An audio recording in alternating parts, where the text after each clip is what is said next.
Hey, today we're going to look at a short clip from Sean McDowell, just posted 2 days ago, and it's titled A Hard Reality of God's Judgment," and it's a 1 minute, 20-second clip. I'm going to play the questioner, McDowell's initial response, offer some critical feedback, and then we'll just kind of work our way through the clip from there.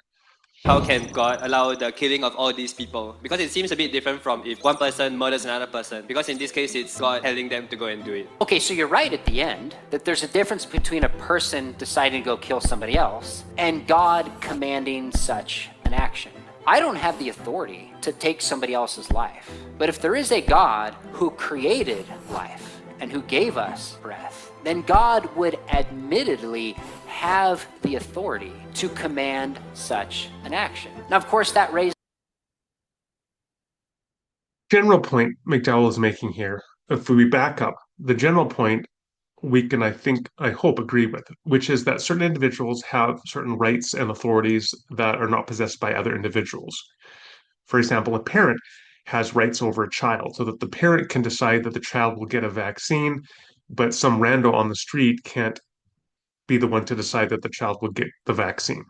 Further, that parent can transfer that authority. So they can say to the doctor, I want you to give the child the vaccine. And now the authority of the parent has been transferred to that doctor, who is now deputized to give the vaccine to the child. Uh, Analogously, then, God, who is the creator and sustainer of all life, presumably has rights and authorities over creation that creatures do not have. And so God would have a greater range of ability to command, consistent with God's nature, command actions from one creature, deputizing them in essence to do certain things. And the creature would thereby get the authority to do that thing based upon the authority transferred from God through God's command. The next question is, can that extend to killing? Well, it can for human beings, right? Like police officers or soldiers through the state would have authority deputized, essentially transferred from the state to kill under certain conditions where average human beings, randos on the street wouldn't have that same authority.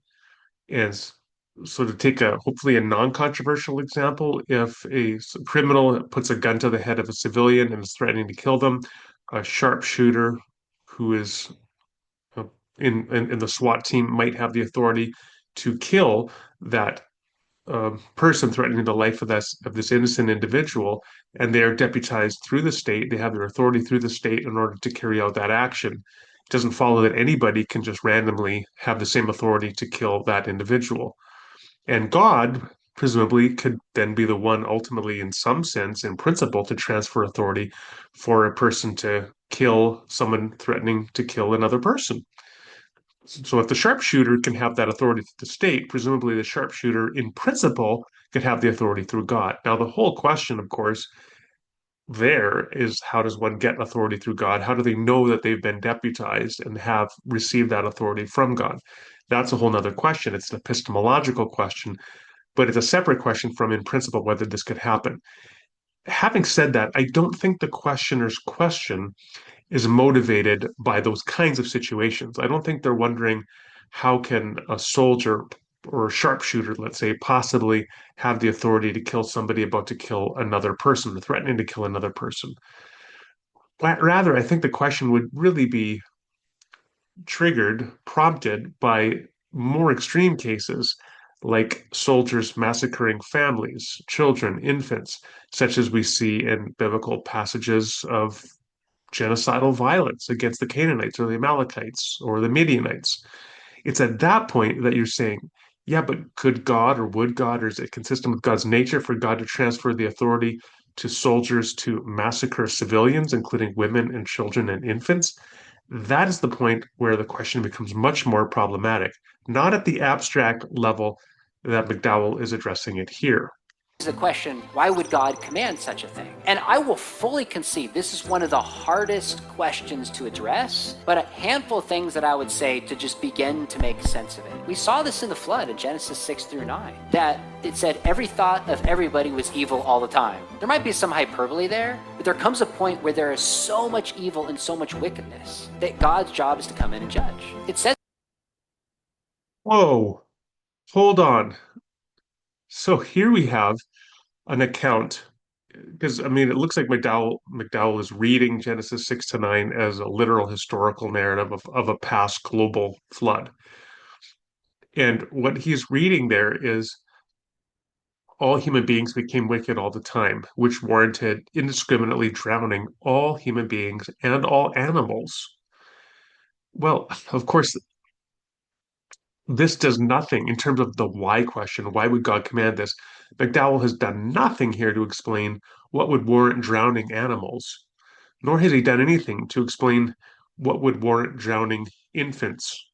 And of course, for evangelicals, typically the one area of life where they seem to have real concern in terms of protecting the sanctity of life is in utero.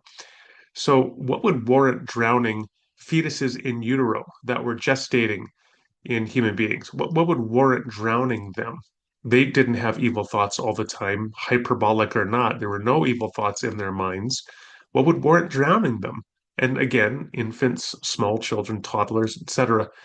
So it's one thing, again, to say, yeah, God could deputize the sharpshooter to kill that criminal threatening to kill a hostage. It's another thing to say that God is going to command the drowning of human beings and animals, children, infants, fetuses.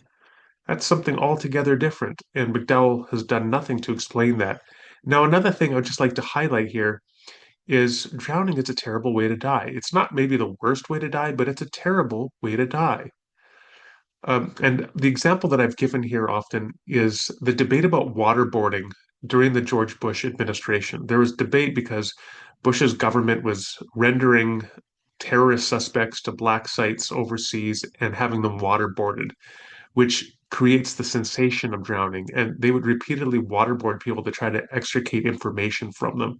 So then the debate became this: is waterboarding torture? And there was a famous essay written by Christopher Hitchens after he subjected himself. Sorry, I'm going to put my dog on the ground.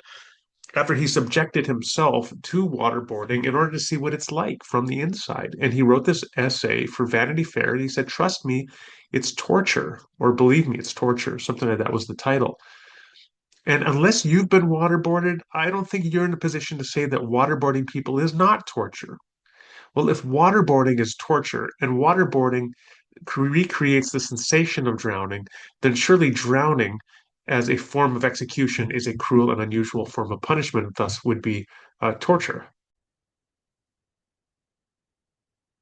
Imagine that you have a swimming pool and somebody takes a golden retriever puppy and a bunny and a kitten and an infant and throws them all into the pool.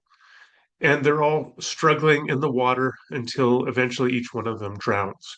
What would you think about that person? What kind of person would throw a golden retriever puppy and a kitten and a bunny and a baby into a pool and drown them? Um, Now, if that person said, well, their thoughts were evil all the time, of course, that's absurd. Their thoughts weren't evil all the time. None of them had evil thoughts. So that would just be wicked. And then to say, well, yeah, but that person was deputized through God to drown people or to drown bunnies and golden retriever puppies and kittens and babies. I mean, it's crazy. So suffice it to say that nothing McDowell has said here explains the problem. And invoking Genesis, uh, the Genesis flood, Genesis 6 to 9, only makes things worse. Well, now he's going to make it even worse. He's going to talk about the sins of the Amorites. So we'll just play that bit. In Genesis 15:16, that Abraham would be given the land, but not for 400 years until the sin of the Amorites has run its course. Meaning they had generation after generation after generation to repent, and they didn't. A ton more can be said. Okay, so now, so McDowell begins with God has the authority. In principle, I've said yes, God has authority that human beings do not have. It doesn't follow that God has or would exercise authority to transfer to human beings the ability to kill other human beings or let alone to kill them in cruel and unusual ways like drowning. McDowell then says, well, God could drown people because he drowned people indiscriminately in the flood. Of course, that just makes the problem for McDowell worse. It doesn't explain anything at all. And now he has invoked a third explanation. So this third explanation implies that sins are transferred somehow, and culpability is transferred through generations. So the sins of a certain people can continue for 400 years and be built up for 400 years. And so that the people who currently exist are culpable for the actions of 400 years of those who have gone before them. And so you can now count people that currently exist culpable for the actions of 400 years previous to the existence of those persons. Do you really want to apply that consistently? Uh, because what would that say for somebody like McDowell, Caucasian male living in the United States, born in the United States from his parents, going on back goodness knows how long, a history of Caucasians in the United States that is woven into a history of slavery for hundreds of years and Jim Crow segregation and oppression. They have all the sins then of the previous 400 years of American history on their shoulders, just like the Amorites have the sins of their ancestors for 400 years on their shoulders. So, what should be done to McDowell in light of the sins of his ancestors in terms of propagating slavery and Jim Crow segregation?